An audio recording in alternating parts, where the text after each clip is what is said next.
ఈ దోశ ఇట్లా ఉడికింది ఇప్పుడు సాల్ట్ కొద్దిగా పసుపు చూస్తాం టేస్ట్ ఇక ముందు పెరుగు పెరుగు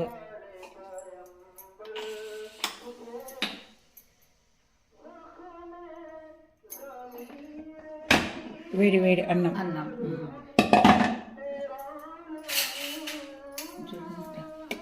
బాగుంటుంది చూడండి కదా పూలు బాగా వచ్చింది వేడి వేడి అన్నమా తర్వాత ఇక ఆవాలు జీలకర్ర వెల్లుల్లి వేస్తాను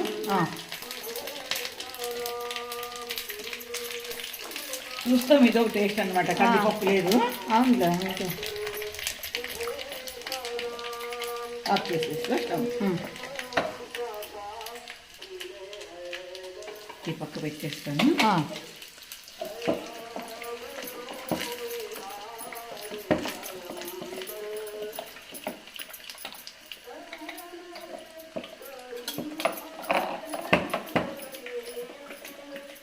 ఓకేనా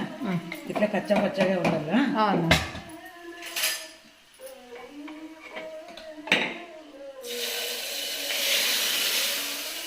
ఇంకొకటి అట్లే ఉండదు ఎంత బాగా వచ్చింది చూడండి స్మెల్ ఏం బాగుంది ఇంకొక రాత్రి జొన్న రొట్టెలు చిన్నగా ఇంకా 3 జొన్న రొట్టెలు కూడా ఉన్నాయి అవునవును ఓకేనా ఓకే